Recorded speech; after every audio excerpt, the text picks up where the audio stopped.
Okay, good afternoon, BSSE 2, and welcome to Asian Studies. Before we start, I am hoping that everybody have had your lunch ready and more than willing to participate in our discussion. Because just like earlier, I'll be asking questions so that our discussion will be interactive. Since these are a series of informations, it would be nice that you can have your own inputs on the discussion. Okay? So yeah, let me share to you my slides. Um, Hold on, let me share my screen.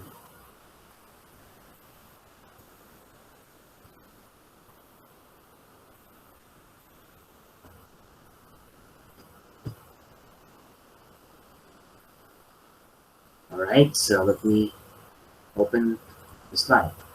All right, so welcome to Asian Studies. And our first discussion is basically an introduction of the physical features of Asia, right? We will be discussing and delivering very specific details on what is Asia and what are the things that needs to be discussed and understand with regards to the discussion of Asia, whether it's history, politics, its beginning, so on and so forth. So these are the things that we will be discovering all together, and then try to provide additional input since all of us are Asians. Now all of us are citizens of Asia. So it would be nice that we can provide at least inputs as people who are living in this continent. Okay? All right, so here are the contents to be delivered in our discussion. First is we have a physical environment of Asia. Next will be the social environment of Asia and the brief history of Asia. So just like earlier, the intended learning outcomes is to describe and explain the physical landscape of Asia, discuss and explain the social environment of the continent, and then analyze the significant importance of the history of Asia. So it's very important to know Asia and its contributions to the people living in Asia as well as to the world. Okay? All right, so when we describe Asia, we have to talk about these following areas of concern. All right, so we will have to talk about the area, the regions, landforms, bodies of water, vegetation, climate, boundaries, and the flora and fauna found in our region. So let's talk about the area. It is known that Asia is the largest continent of the world, right? Now, Asia is being described or was described by the Western people before. No, the word Asia comes from the Greek word aso, which means to the east or where the sun rises. All right, so that's where we get the name Asia from the word aso, the Greek word aso, which literally means where the sun rises. Okay, now Asia is divided into several regions, right? Regions where commonalities between group of people, its area, its landscapes, and even its politics and economic activity is being considered in dividing Asia into several regions. So namely, we have Central Asia, we have North Asia, we have East Asia, we have South Asia, we have Southeast Asia, and we have West Asia. These are the regions that comprises the continent. Each of these regions qualified to be put into one group. It is because of their belongingness. However, that doesn't mean that though these region that comprises of several countries, that doesn't mean they work hand in hand together, right? Say for example, if we talk about West Asia, there are quite a lot of conflict in West Asia because, or the Middle East, it's because there are countries who do not really support other countries. Say for example, we have Palestine and Israel, right? Or the other countries which does not support the ideals of the Jewish people living in Israel. So these are just some of the common issues concerning with grouping these countries into one region. Another example is in South Asia. We have conflict between India and Pakistan. Diba? If you've already know the history of the breakup of Pakistan and India, then you would know why these two has a long-standing conflict. Okay, so those are the regions that is part of Asia. Let's talk a little bit of the landforms. Of course, kung sa Filipino pa, landforms ay mga anyong lupa. So there are quite several landforms that we can find in Asia. Of course, we have the high elevations, no? The mountain ranges in the mountains, where we find the highest peak in the planet, Mount Everest, which we can find it in Nepal. If we go to Nepal, or it's actually borders with India, Nepal, and Afghanistan, right? Aside from mountains or mountain ranges, we also have plains. We also have deserts. We also have plateaus, right? And a lot of several landforms that comprises Asia. Of course, in Asia, we can find a lot of volcanoes. We can also find river valleys, no? Mga lupang pwedeng pagtamnan sapagkat napaka lapit nito sa mga rivers or waters that can provide proper fertilization of that landforms. Okay, those are just examples. In the Philippines, you may be able to find a lot of landforms. Our highest peak is Mount Apo, but we don't have plateaus here. We don't have also deserts, but we have hills, of course, the famous chocolate hills, okay, and so on and so forth. Now, talking about bodies of water, Asia has a lot of bodies of water, right?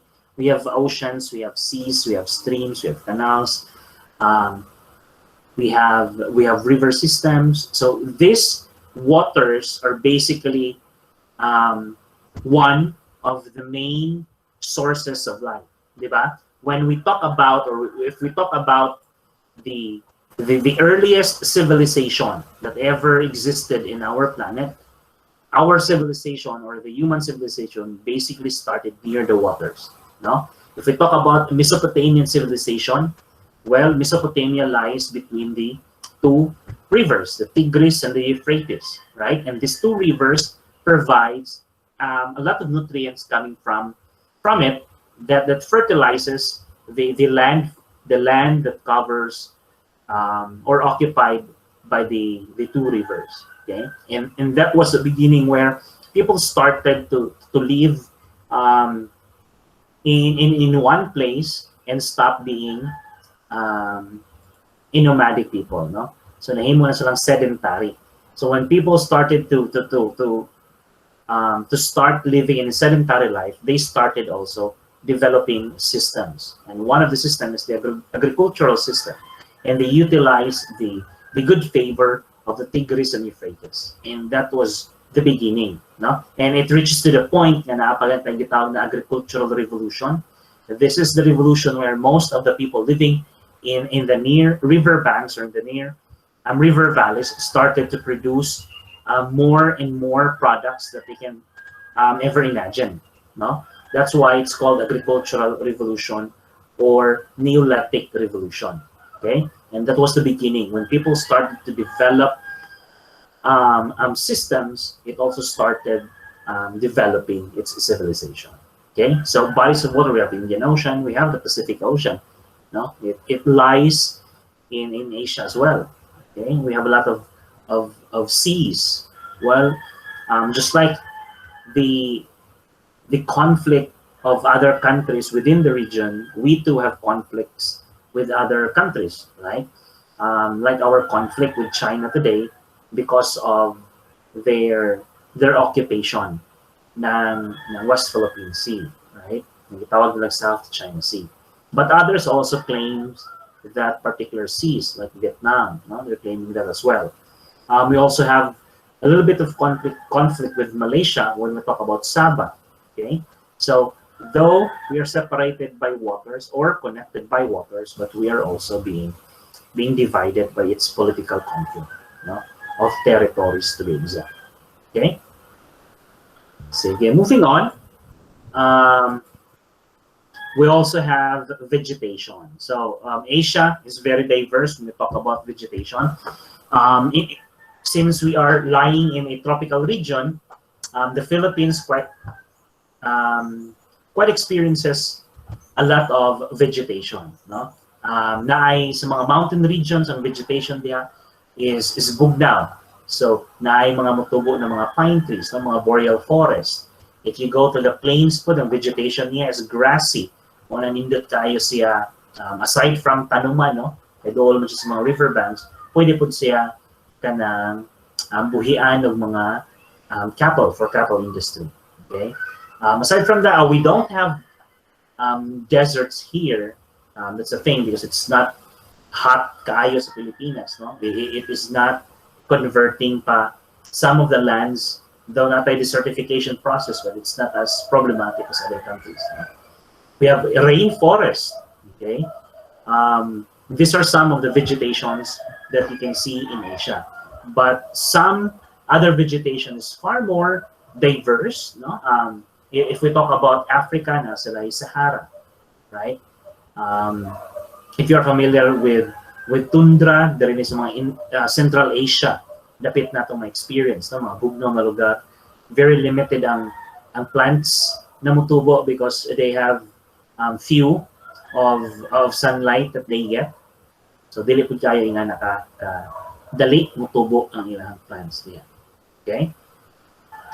All right. So aside from vegetation, we have climates. Other countries or regions in Asia experiences 4 seasons. Others just 1. Others just 2. So these are the climates that shape, you know, the landscape of the region. Of course, if you talk about the Middle East, their climate is completely different from the Philippines, because the Philippines usually get rainy season and then we have the summer for our hot days. But for the Middle East, they normally have quite a lot of sunny days than winter season. Though mag-winter po na sila, no? Rare incident sa ilahadig doon na snow, pero mag-snow talagsa sa mga upper part sa Middle East.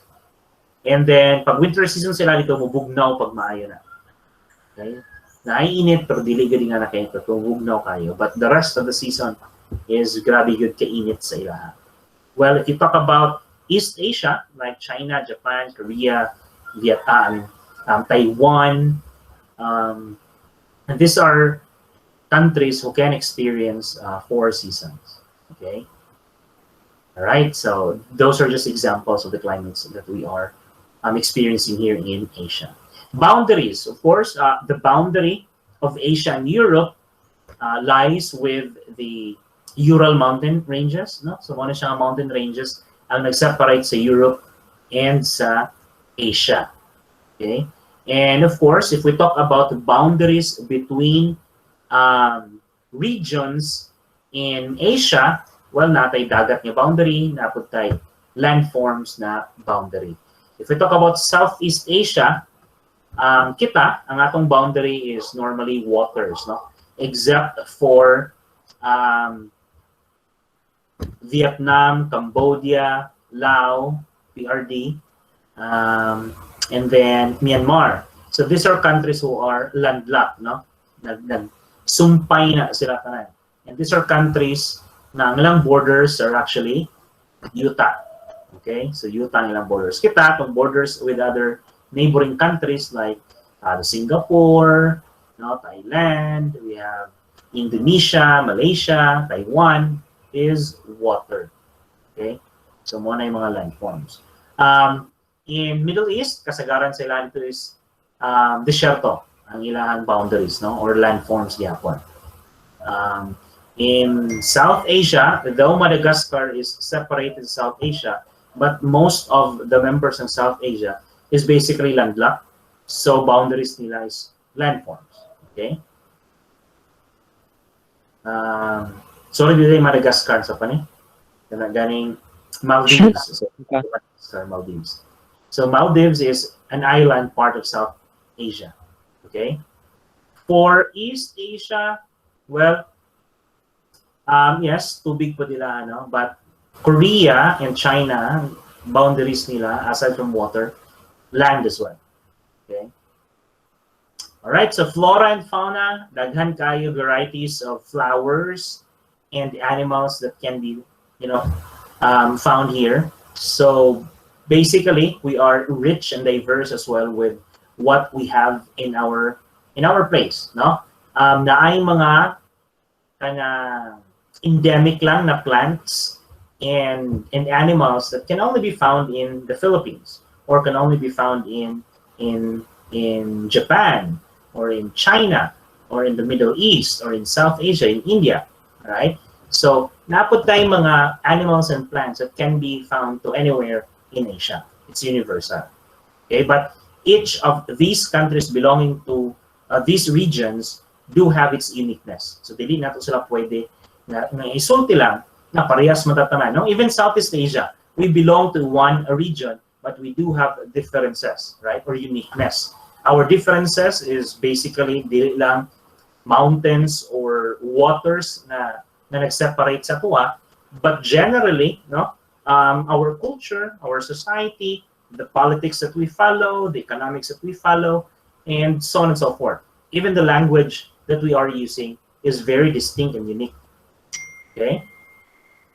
Okay. So that's the introduction of the physical landscape of the continent Asia. If you want deeper understanding or deeper knowledge on the physical landform of Asia, you can actually Google it. You will have a lot of things, no, that you will be able to see. For the bodies of water, dili lang waters and seas, no? Napatay mga lakes, river, so on and so forth. All right? Okay, so yeah, next. Social environment of Asia. So we were done discussing about physical features, no? What we normally see there. But let's talk about what are some unique features of the societies in each of the region. Okay, in Central Asia, and anybody please give me your own learning from what you have read in your module. Or if you're opening your module now, what do we know about Central Asia? What are the countries that we can see in Central Asia?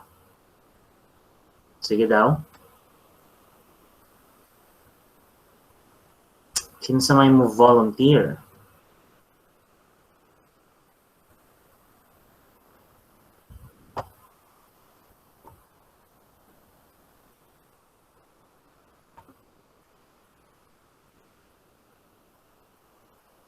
Name volunteer would like to tell me what are the countries first, no, na naa sa Central Asia. If you can open your module, it would be better.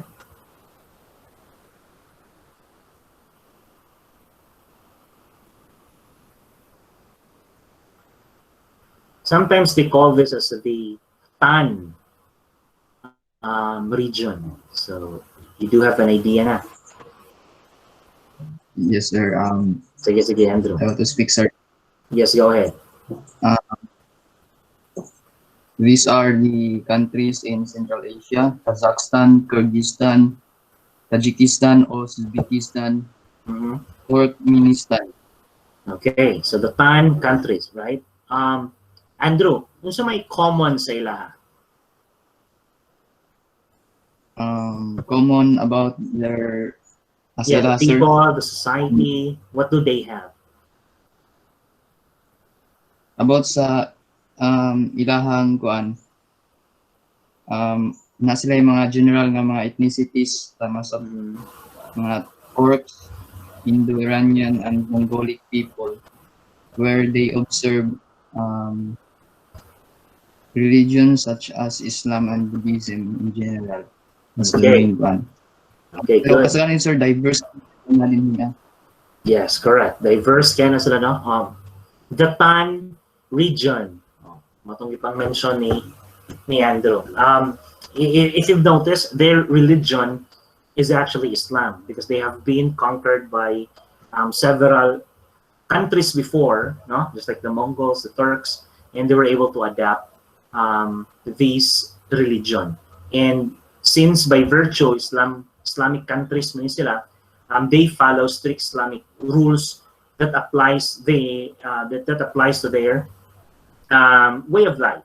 Okay, so the way they projected their life is based on the teachings of Islam, and generally these countries do have the same historical background because again they have been preyed by the colonizers before, and they were able to experience the sameness of the atrocities or even achievements to their countries. Okay, sige.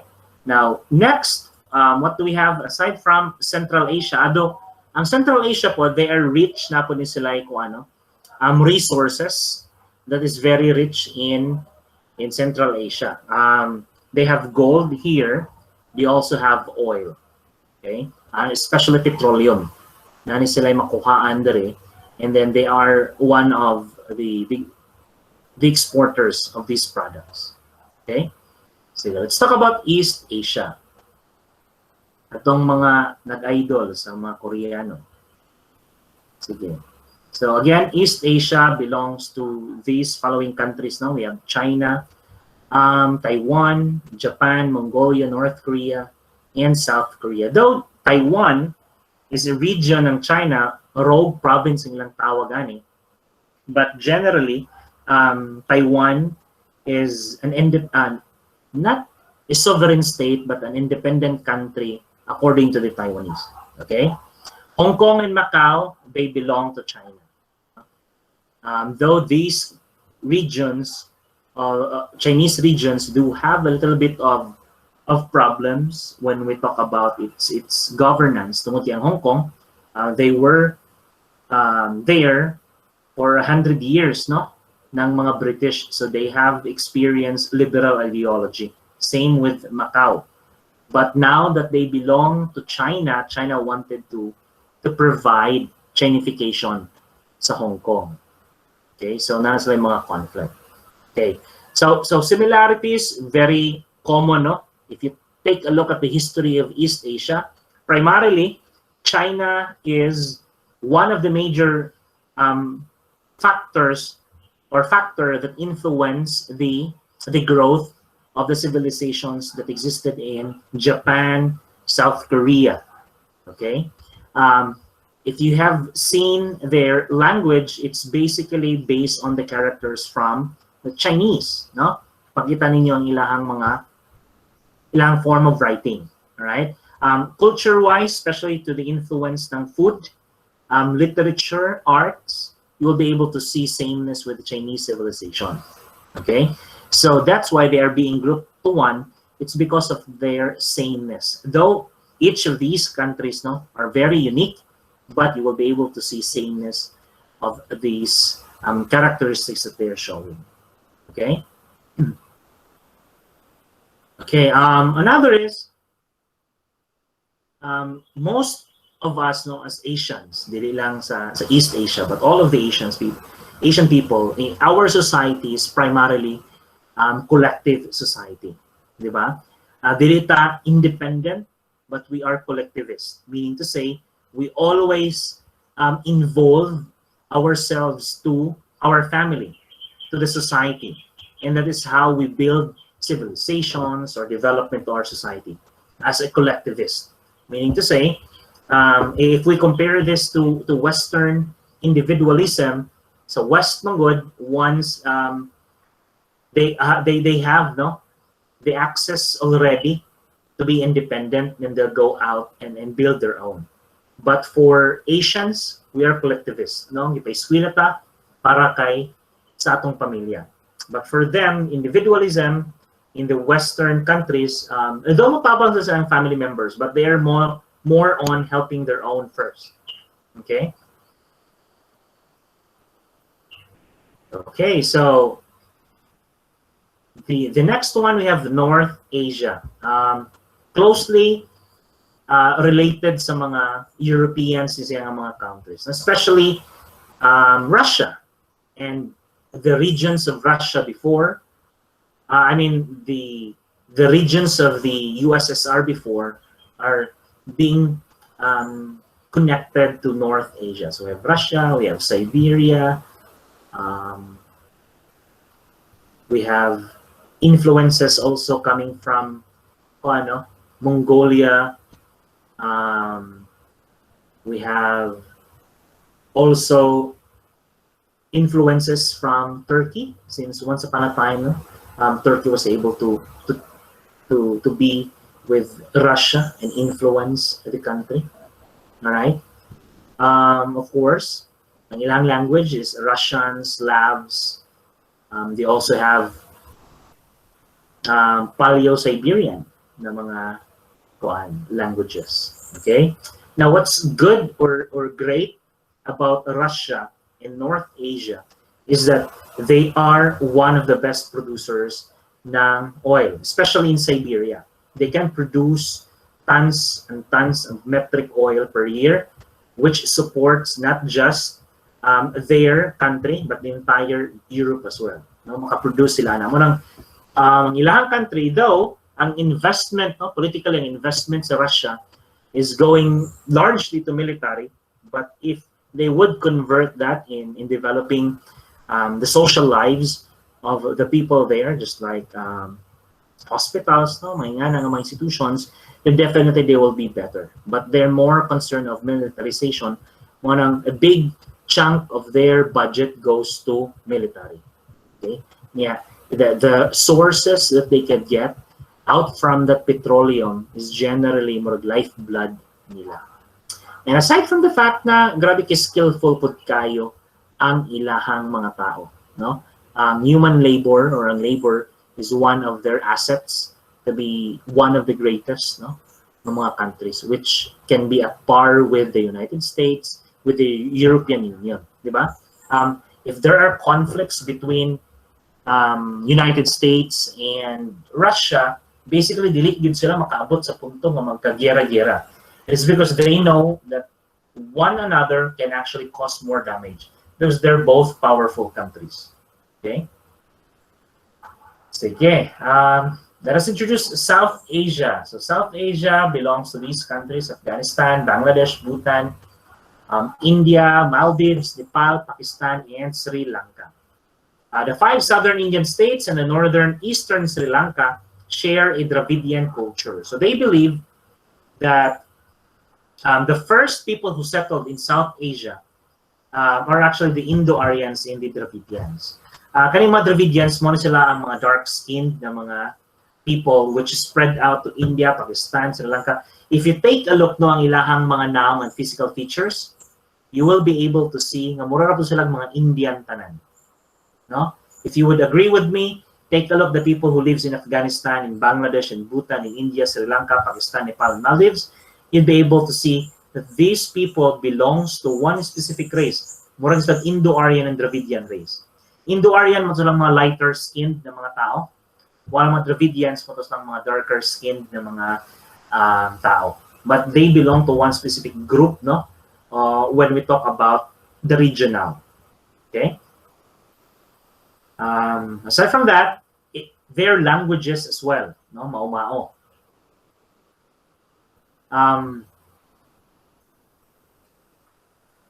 Okay. Aside from that, conflicts between territories ng South Asia still there. Between Pakistan and India, this has been a decade-long, no, mga concerns nila.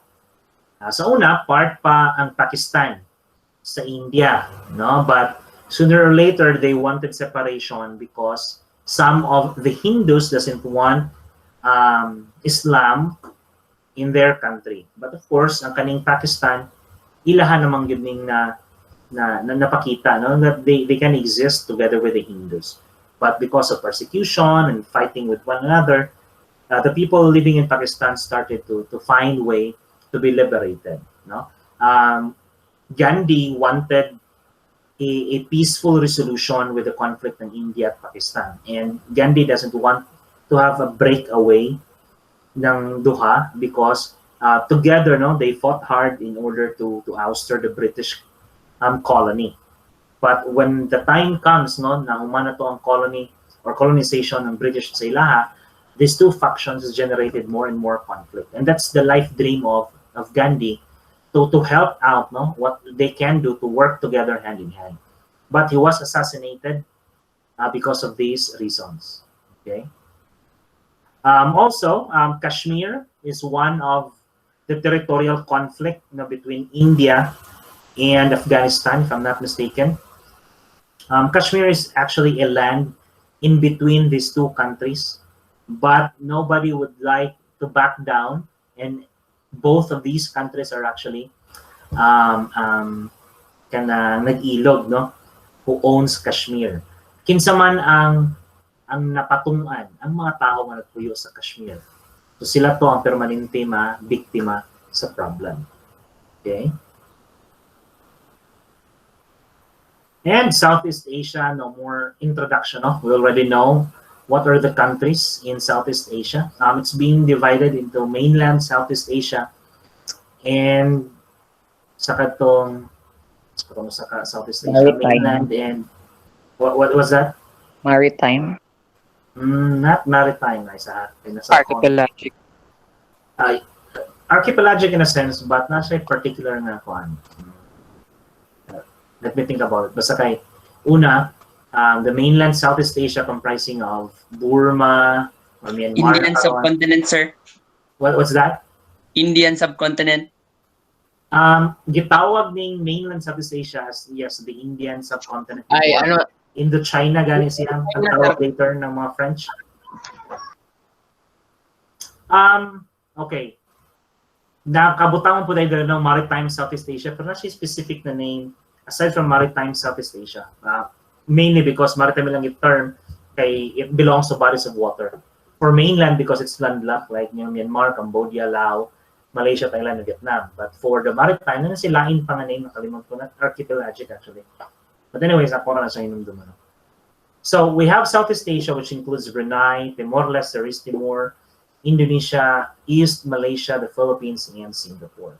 And of course, ang mainland Southeast Asia, ang ilahang influence, is from India and China. Muna sa una, gitawag na siya Indo-China ng mga French, and then later on, gitawag nila French Indo-China, katong ilan na silang nasakop, and was ilahang na siguro ang tawag Chinese. Ha? insular ang tawag sa Yes, kanila. insular, that's right. Insular Southeast Asia. Okay, good. Or siguro sa karon, no, Maritime Southeast Asia, but insular, correct. Now, Southeast Asia has had little Western immigration. Although Western influence still exists due to the lasting legacy of colonialism, one example is the Philippines. But other countries, they have this entrenched as well, the Western colonialism, but unlike the Philippines, in Spain, stayed here for 300 years. And that's why the Philippines sometimes cannot be sahay, dili i-consider sa mga Asian people as Asian. Because we are the only Asians who does not look at and have a culture of really Asian. Mo na ingon nila. But of course, mga contemporary Filipino writers, authors, historians would disagree. Now that we are Asians, we are Filipinos, because even though 300 years, plus American occupation, Japanese occupation, we weren't able to really get into what our colonizers want, right? That's why we revolted and established our own. But anyways, it's another discussion, another topic, another readings. Nindot po na siyang readings, no? Na yung mga libro na pwede na ito ma-refer sa inyo. But this is just an introduction. Common features found in most of Southeast Asia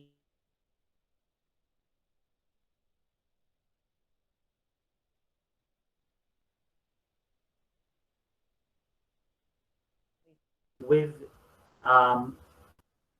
the tropical region, no, abundance ng wood, abundance ng bamboos. So these are some of the resources that we were able to utilize in building houses in Southeast Asia. Aside from that, we also have our rice culture, right? If you take and tour around Southeast Asia, wala gid kay makita nga dili mukaon or mag-produce og rice. Okay? Naapagit tay mga rice noodles. Tungod nag-noodles ta kay naman tay mga influences na ng Chinese, no? When the Chinese merchants came to the Philippines or to the other countries in Southeast Asia, so natay mga noodles ng influence, but some of it are made out of rice. Okay? So rice eaters ta, so we develop rice culture. Okay? Sa Pilipinas lang daan, pila types of rice that we have. O pila kaluto sa rice ang pwede na ito mabuhat. No? Na ay tamis, na ay tabang, na ay parat, na ay pait, o uban pa nga mga rice that we can develop because that's what we are. Okay? And we can't live without a rice. Rice is life.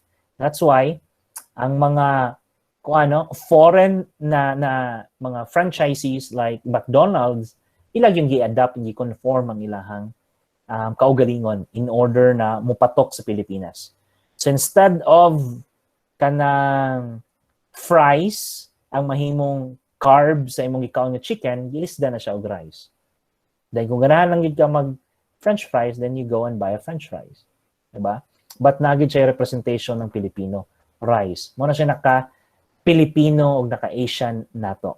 No? So it's very wrong that we are termed as non-Asian because we basically have the way of life ng mga foreigners or ng mga Western, which is still true, no? Naampo na siya, di man na mawala sa tuwa, but we are very Asian as a whole.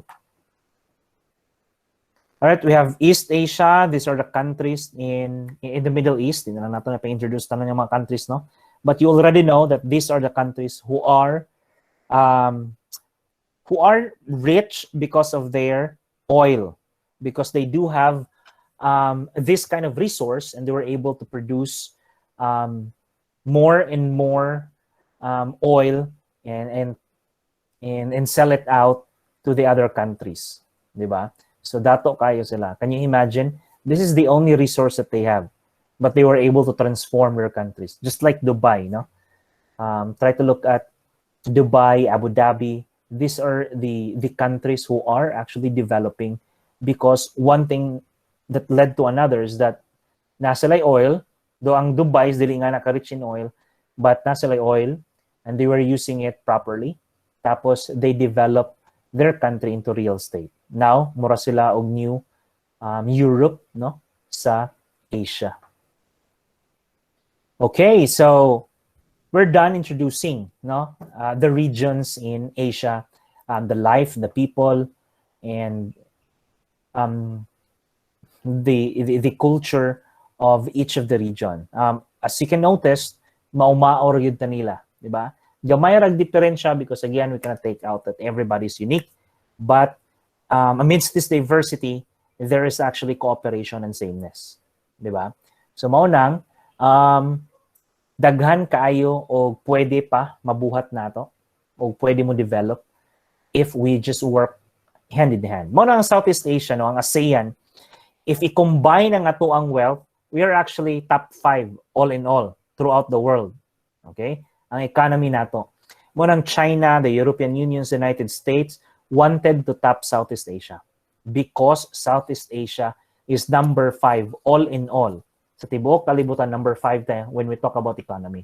Individually, no, if we separate from ASEAN, then we are nothing. But collectively, we are actually a tiger economy. And nakita na ang opportunity sa China, nakita na ang opportunity sa European Unions, nakita na opportunity sa America. Now, that's why, sa ASEAN yung mga summit, no, ma-invite yun ang China, ma-invite ang America, ang European Unions, because these are our biggest partners as well. Okay?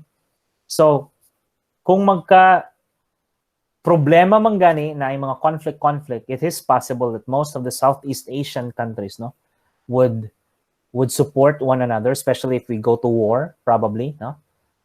We will be helped out by our Southeast Asian neighboring countries. But dili pa tayo nga naka-advance, but maka-survive na ta if we talk about, war. All right? Sige, before I proceed to the last part, do you have any questions, concerns that you'd like to raise?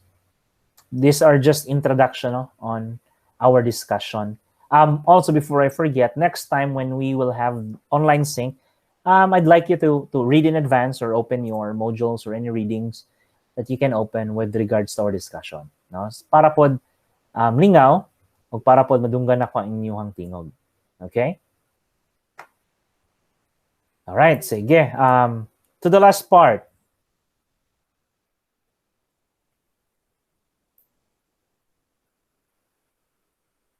All right, Asian history. Prehistory, these are the time where there's no written documents yet. So in prehistory, we have to include the Stone Ages. So Paleolithic, Mesolithic, and then the Neolithic. Of course, tracing back history, we came from human ape-like na mga creatures until such time we're able to develop to the last part of the stage of the evolution, the Homo sapiens sapiens. And these are the people, us who started developing from very simple na mga tools to very complicated na mga tools. In Stone Age, in early Stone Age or the Paleolithic Age, stone ang pinakagamit nga tool nato, right? Katog yung stone nga literal. But after several million years, we evolved sa Mesolithic na area or period or transition period manang Mesolithic, no? Muna siya ang time na hinay-hinay nakapangita og paagi ang tao of utilizing another metal. So aside from stone, we converted from metal, no? We're able to see copper, we're able to see iron ore, and then eventually pag-abot na to sa Neolithic period, this is the period where people using na steel, no? So ang steel dako kayo og tabang para sa progress ng humans, di ba? Sa kaning pila lang ka span of years, ang steel nakamugna og isa ka civilization. All right? The first ever civilization in Neolithic period can be found in modern day Iraq na karon, which before that we call it as Mesopotamia. No? And there are several kingdoms existed in Mesopotamia. Relatively, dili lang dahil Mesopotamia ang nag-start of build the civilization. So relatively, we have also the Chinese civilization, the Indian civilization, and the Egyptian civilization. Okay, so Chinese civilization, just like the Mesopotamian civilization, which lies in the Tigris and Euphrates rivers, the Chinese civilization relied on the Wangho or Yellow River, while the Indus civilization relied on the Indus Valley, the Ganges River, or kanang tanan nga river moagi man sa usa ka area or sa ka spot, no, gitawag na Punjabi River. So nag-rely diha tanan ang civilization sa India. Of course, the Nile River in Africa, in Egypt to be exact. And this civilization started different kind of contributions, no, in mathematics, in astronomy, in science, in religion, in economics, in politics, in society or in sociology to be exact. Though these are not yet disciplined at that time, Dili pa siya discipline. But these are the things that our ancient people in Asia started to develop, no? Started to brought something to humanity that can be offered from their time up until to our time, no? Until to the very present area or present time, no? The mathematics, the zero which was invented by the Indians, ato lang yapong ginagamit karon. Can you imagine, without these people, no, without their contributions, without their masterpieces, what would happen to our civilization today? Or nabagid kahatay civilization na may experience today, no, the 21st civilization. I doubt na, di ba? But because of their prowess, because of their contributions, we were able to develop. And now, no, their concepts, the zeros, the numbers, nakaabot na ta og Mars, di ba? Our human invention nakaabot og Mars, and that's because of mathematics, and that's because of history. That's because of the people who studied the past, di ba? It's very good. Okay, so India, Europeans in Asia from 1800 BC. So India, Europeans, the people who started, started settling down in Europeans are actually Indo-Aryans.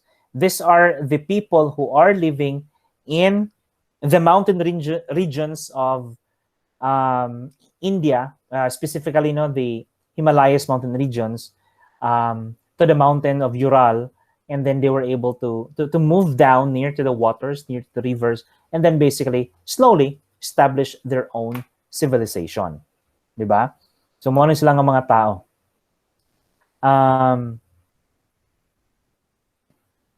Yes. So, let's talk about Western Asia. So, it developed around 1000 BC. So, the greatest civilization of South and East Asia, India and China are relatively isolated and by accidents of geography. But Western Asia, in particular the Mediterranean coast, is vulnerable to invaders from all sides. Correct. By about 1000 BC, the Hebrews are established in Palestine. The Phoenicians are their neighbors to the north. These desirable territories will be a continuous battleground. Yes. Para mga dool sa tubig, no? Especially sa river, they are rich with fertilized soil that people are utilizing to produce crops. Because grabe kayo sila kaswerte, other people who are landlocked without any access with, or if naamang gani fresh water, gamay lang kayo, would really find a way, no, to survive. And by surviving, they have to invade in order to get these resources. Okay? Sige. So between India and China, 1st century BC to 8th century AD, cultural influence in Southeast Asia comes first, either from India or China. That is right. In the 1st century BC, Indian traders penetrate Burma. Further east, in Vietnam, Bronze Age culture infiltrates gradually from China. At some time before 3rd century BC. That's why the Golden Tara, no, in the Philippines, that is found in Agusan del Sur, is an indication that we already have Hindu or Indian influence in our country. This is based on missionaries coming from India and traders coming from India. All right, so nakaabot diri sa tua. Aside from the fact na dili lang diay mga Indians, but the Arabs as well, through Indonesia and Malaysia, were able to penetrate the southern part of Mindanao to introduce not just their trade, but also their culture and religion. And in the northern part, we have China. Good guy sa China sa ibabaw, di ba? So these are our first influences if we talk about Southeast Asia. Western Asia, 1st millennium AD. At the start of the Christian era, Western Asia is part of the Roman Empire, which confronts to the east and Persian Empire of the varying size and complexion. The region will remain an easy border between these two blocks until 4th century, when the adoption of Christianity begins to transform the Western antagonist from the Roman into the Byzantine Empire. So the Byzantine Empire, or the East Empire, in its center is in Turkey right now, no? Turkey na siya. If you are familiar with this structure, Hagia Sophia, it's actually a Christian church. But karon gitabunan na siya, murag nahimo na ng mosque or a museum. I'm not sure. But Hagia Sophia was constructed, no, by Christian rulers in the Byzantine area or era. Okay, so that's an information that once upon a time, Turkey is part of the Byzantine Empire. But later on, napildi man ng Roman Empire ng mga Ottoman Turks, so nakuha nilang area. The modern day Turkey now has been the center before, no, of the Byzantine. All right, East Asia, 1st millennium AD. India and China, the two ancient civilizations of the East Asia, are large enough to follow their own course at this stage without much influence from the outside. Correct. Of course, since leading man sila ng mga countries, they were the ones who provided large influences to the countries that surrounds them. Okay? The Turks and the Mongols, 1000 to 1517. The first half of our own millennium is dominated in Asia by the movement of the Turks and the Mongols. Always, every part of the continent, southern India and Southeast Asia are the exceptions, is invaded or occupied in this period by the conquerors whose own roots lie in the steppes north of the mountain ranges. Correct. Can you imagine that before we have Roman Empire, no, the empire of Genghis Khan or the Mongolian Empire stretches far back to the European countries. And before, no, pag map nila sa kalibutan, wala pa ni-exist ng uban yung mga Asian countries or other countries, tibuok mapa na gibuhat sa modern nga tao at that time na occupy sa mga Mongolians. So basically, they literally own the world at that time, the world that they know of. Okay? So from Asia to Europe, nasakop na sa mga Mongolians. Mauna, if you go to India, na ay mga empire nga Mongolians ang nag-manage or ang nahimong ruler. Sa China as well, no? With Genghis Khan, with Kublai Khan. And even though nga layo-layo na ang Europe, but they were able to penetrate Europe. Okay? You are familiar with Attila the Hun. So si Attila, usa na siya sa pinakamayong nga ruler, ug iya na siyang na nasakop ang parts ng Europe. Okay? Okay, so the involvement of Europeans in 16th to 19th century.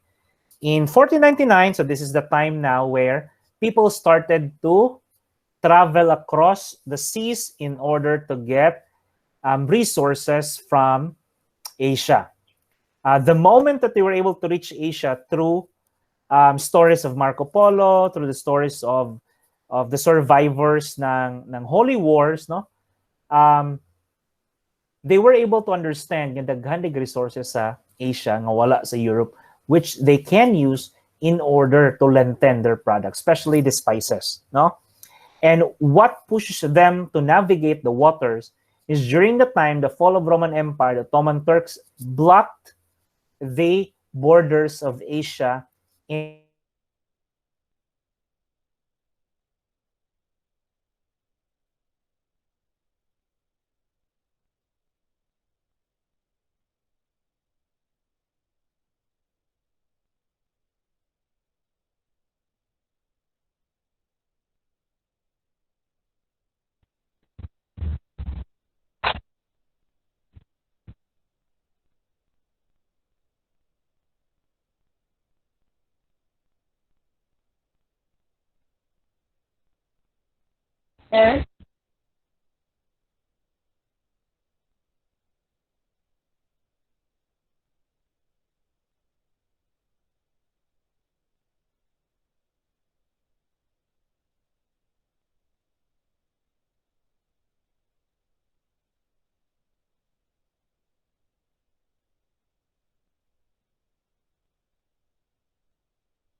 Okay, I'm sorry, no? Na-disconnect ko kalit ang ako line. Anyways, eventually, no?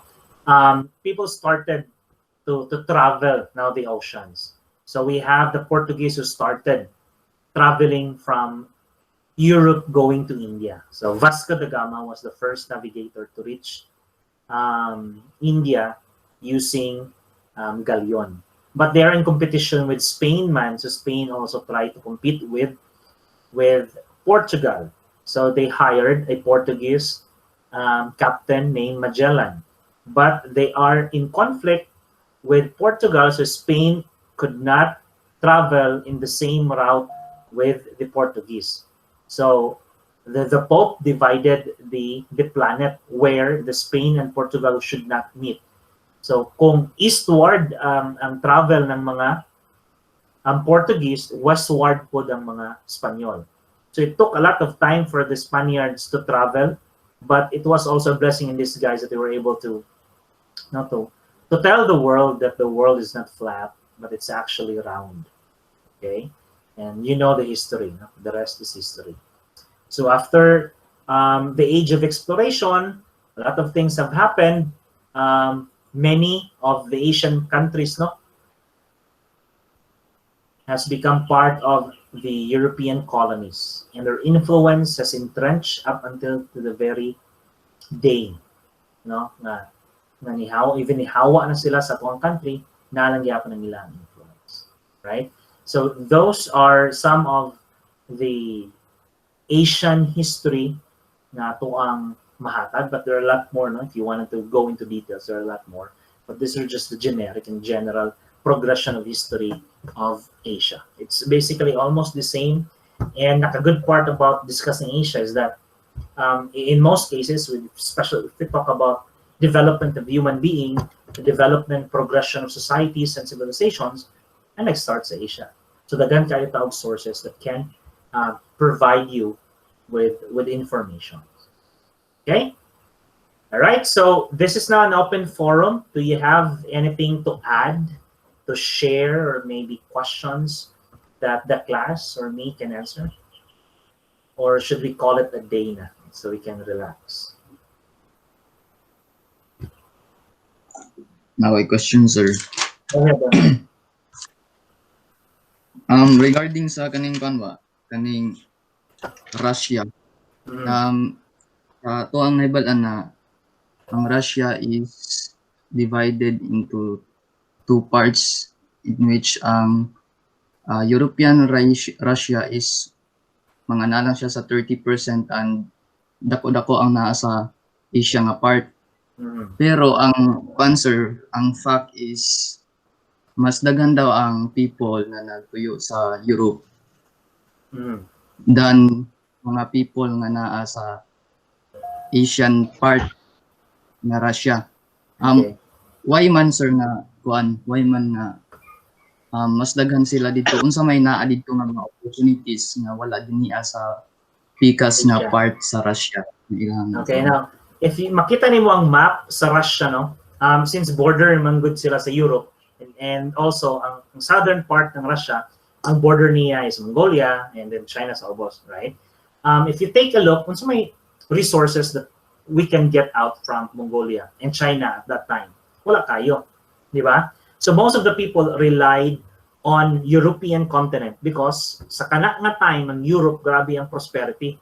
Nagsugod na sila, establish ng cities, nahimos lang urban, and then they were able to develop pagyud mga trade routes that can traverse going to Asia.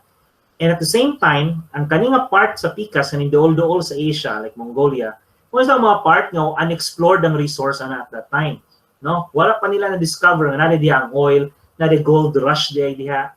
Okay? So most of the people will not really dwell on except sa katong mga herders gani, katong magbuhi lang og mga hayop, katong mga nomadic herders, kasagaran to sila na diha. But katong gusto mo experience, no, of having a good life, nagpaduol sila sa Europe. Mo nang nabahin, no, na gitawag na Eurasia, na mga tao nga ang ilang identification silang kaugalingon is some part of the European and some part of Asian. Mo nang nabitaw tayo gitawag na Central Asia o katong North Asia because kana sila though nasa sa North tanan, di ba? Nasa North tanan silang Asia, but they wanted to be very specific. Kaning nasa Central Asia kasagaran katong mga Tan, mo to sila ang kasagaran nga duol-duol, no, sa Asia. And even if you take a look to their faces, most of mga Mongolians now, very relative kailang naong sa mga Asians. Okay? Na nasa ubos nila. But if dire ka dapit sa North, yun yung Asia, no? Duol sa Europe, like the Russians, ang mga Russians, European kay sila mga naong. Okay? If the answer is ganun nagpaduol sa dapit sa Europe because of its resource. Sa una, ang top pa ng resource na nadia, tungod kay wala Manila na hibawaan niya nadia. It was later part of the 18th to 19th century na gold rush, no? And then towards the 20th century, nakitaan nila nga naman dahil ni oil ang atong lugar. So they're rich in natural gas ang mga area. Problems ang nila, anong pobre po nang nasa Central Asia? Corruption. So na po na sa ringa ng problem. Okay? Another. Thank you, sir. Hello, sir. Can I add sa katong imo, sir, katong Yes, go ahead, Dave. Sa question ni Clint, isa po siguro sa reason nga nung wala kay mga tao sa eastern part sa Russia is mostly ba ang naa sa eastern Russia is Siberia, which is tundra or kanang winter most of the time, mong wala kay sa tao kanang kay lisod kayo magpuyo sa katong nga part sa Correct. Russia ba? Correct. Although dako ay siya 77% sa Russia, wala gid kay tao kay tungod sa weather pod guro. That's right. Weather is one of the important factor why wala gyud mo puyo, no? Even sa Middle East, wala gyud nagpuyo diha sa tunga sa desyerto, no? Magmangita gyud sa area na duol-duol gamay og water, duol-duol gamay sa mountains where they can find at least grasses for their kanang mga herd, or duol sa mga dagat because dagat is good for ports where they can travel, no, from one area to another. But in the Sahara Desert, sa middle of Sahara Desert, wala yung puyuan na. But Dubai is very unique na situation. No? Desyertong ginadiha. Dool sila gamay sa water system nila. But barren gid ang land nila. It is just ang ilahang sheikh no, ang ilahang king or sultan is very wise. No, yang iyang gitan-aw ba nga namo ko resource diri. Pero gamito na ako siya properly kay usar gid ang resource, gamay nga reserve na ako sa oil. Pero kung siya akong buhaton, I will make sure that my people will study. So ang gibuhat sa sheikh, yung gipa-eskwela iyang mga anak sa Europe, tapos iyang gipa balik diri, then iyang gipa-establish. So may inyong nakita sa Europe, so may nakita sa England, so may opportunities na pwede nato buhaton. Ana so well kadako kay sa yuta, diri sa atoa. Ano di man nato i-develop ang real estate diri. So they develop real estate. Mo na, ang Dubai is grabe ka-develop aside from oil. They were able to develop real estate. And ganahan big adventure ang mga tao, especially katong nagikan sa European nation. Init hindi kayo ang Dubai, they can offer luxurious na setup. So mo nilang ibot, gimo nila og murag Las Vegas ang ilahang lugar. Okay, so para sa mga dato sa Europe and America, we can experience and explore. And also, katong mga pobreng mga countries were able to be given an opportunity to work there. Pero ingon pa sa mga nagtrabaho dito, niabot na sa peak, nasa peak ang mga taga Dubai. Okay? So meaning, lisod na sila mo develop or mo extend more, so ang construction will transfer to Abu Dhabi. Ang Abu Dhabi na po ng ngayong highlight. Katong Palm Island sa Dubai, wala to siya madayon. No? That's actually one of the best vision ng mga taga Dubai is to create a Palm Island nga nagit tunga sa dagat. Ilang gitambakan na, ilang hinahinig develop. Murag usara ka leaf sa palm ang ilang develop but wala gipuyan. It's because hinahinay gikaon sa dagat ang ilahang gibuhat nga structure. And napot sila world island, no? Ang structure sa kalibutan ilahang gitambak nga yuta is mura pug sa globe ba, no? Pero wala pa na siya na materialize. Okay? Pero Dubai is developed, ni dato sila pagbayo because you cannot own a property in Dubai. You can only rent. Diba? You can only rent. But you can experience the best in Dubai because they offer the best as well. Okay, dito ka makita mall, kung isulod nimo imong kamot, makuha to nimong mga 20 kilos na gold, kita mo siguro mo sa Facebook no, maimo ang gold, 'di ba? Kung yana ka kusgan. Imagine you have that opportunity to get rich in one suri-suri sa mall. Okay? Anything more?